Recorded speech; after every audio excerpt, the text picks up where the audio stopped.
What's up? I'm Dan Fredenberg, and this is another Chance Encounter. Hey, what's up? I'm Dan Fredenberg. I'm a commercial real estate guy. I'm from the internet.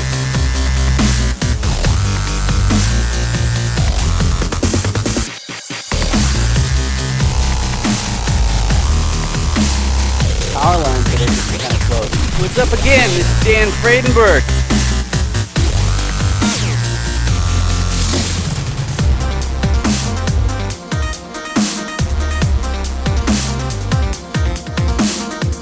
Today I'm joined by Laurie. How do you pronounce your last name, Laurie? Reiss. Reiss. Reiss. Okay, Laurie Reiss. Great. So one thing I find, and I'm talking to you in the audience right now, I find is really important if in order to be any success at all, you have to learn how to introduce yourself effectively.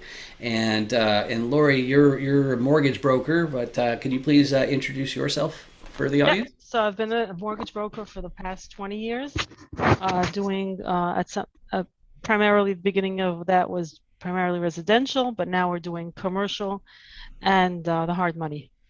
All right, good stuff. Good stuff. hmm So Basically, we I'm cover everything. So we're okay. one-stop shop. Okay, that's good. All right, cool. So let me just pull up my screen then. All right, so I've got this for these chance encounter interviews. I've got this quick little five motivation presentation here for why do you want to be part of an apartment complex deal? Why do you want part of an apartment complex deal? Down here, I have the six different roles, but the motivations are some people want to preserve their purchasing power. They're terrified of inflation, where eroding what they have currently. The second reason is my one, which is I learned about the tax status of wealth accumulation, and as a high earner in tech, it all that's jumping out to me is that if I just invest using my salary or wages, then I have to do an intermediate step of paying income tax. So if my work is rewarded in the form of wealth, I'm way further ahead. The next reason is to fast track retirement. So that's people who have some sort of beginning to their retirement nest egg, but they figured that they got to educate themselves to make sure they're making the best choice. And maybe they decided that an apartment complex or a piece of apartment complex is a good idea for them. So that's the next one. One after this are the people who are super duper ambitious, and those are the ones who they just want to buy their entire hometown. They're like, okay, well, I need a big skyscraper or something with my name on it. And the handy thing for other GPs on a deal with somebody who's that ambitious is that they will keep on working until it's actually achieved.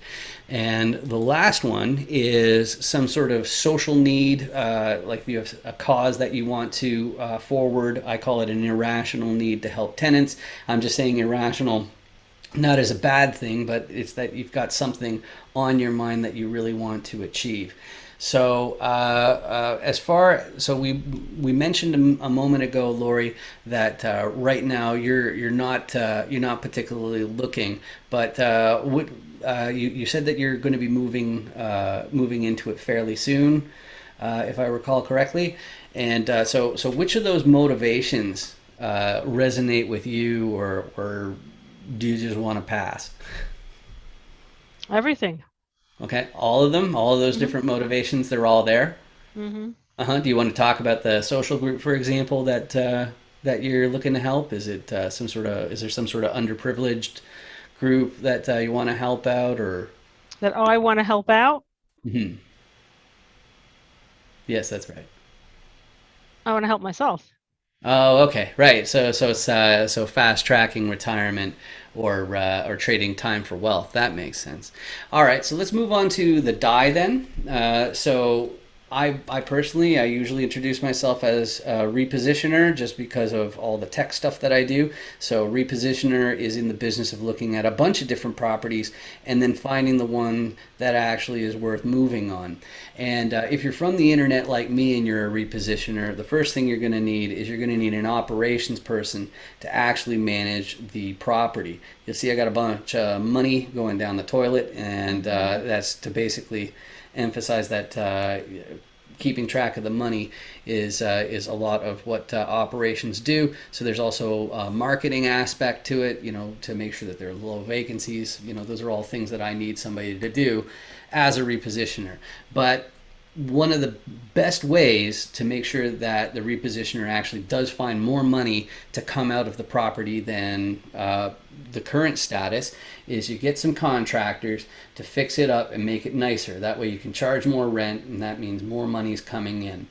So some people, they'll try and get their operations person to do it. That's a really, really bad idea. You should get pros for that. But you also need somebody to keep an eye on the contractor and to keep an eye on operations.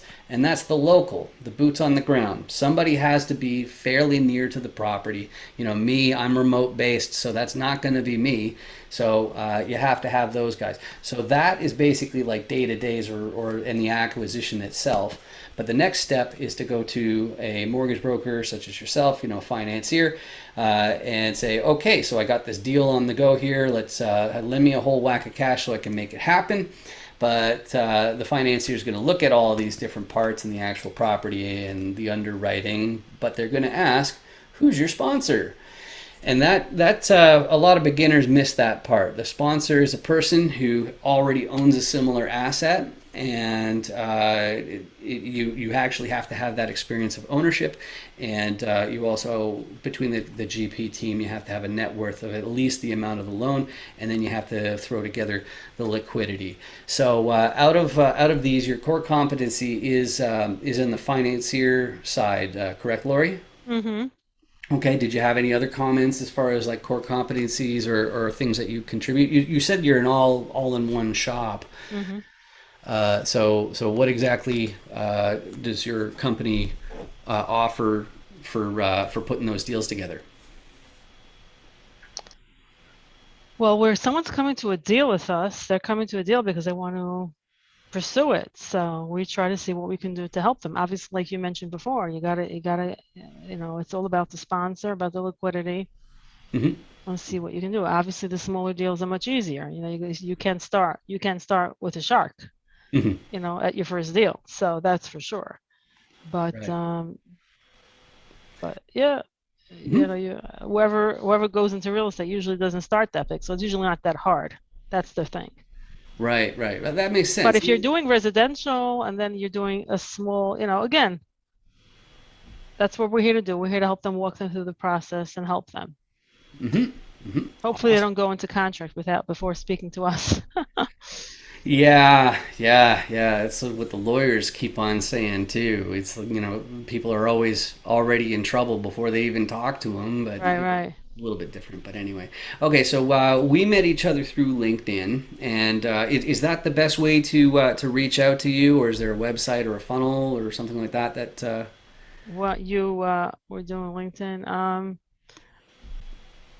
just any What's any way that's the best way to reach out for your loan services? well, email. I can send you that if you want.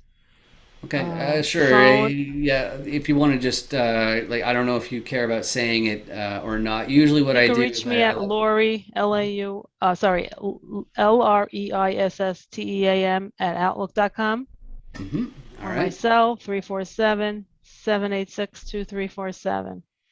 Okay, awesome. And could you describe the perfect person for you to help? Like, who could you help in the big scheme of things more than anybody else? Is it somebody who's like just starting, or is it somebody who's more established? Anyone. We're here to help anyone. There are some companies that just do like when it comes to the commercial side, when you're doing really commercial, we do both. The company, we do both, but most of the just like say, we don't do the small ones, and let them small, there's not so much money to be made, and let's just go. But we take care of the small ones also. So that's the beauty of that.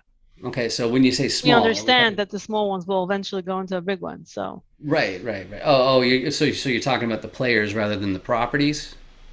right, well, Okay. players are buying the property, so it's really Right, right. So what sort of unit counts are do you prefer working on? anyone that's legit. That's basically it, because again, a small player, I'm just doing like a small loan for 3.9. He's going to be a big player one day.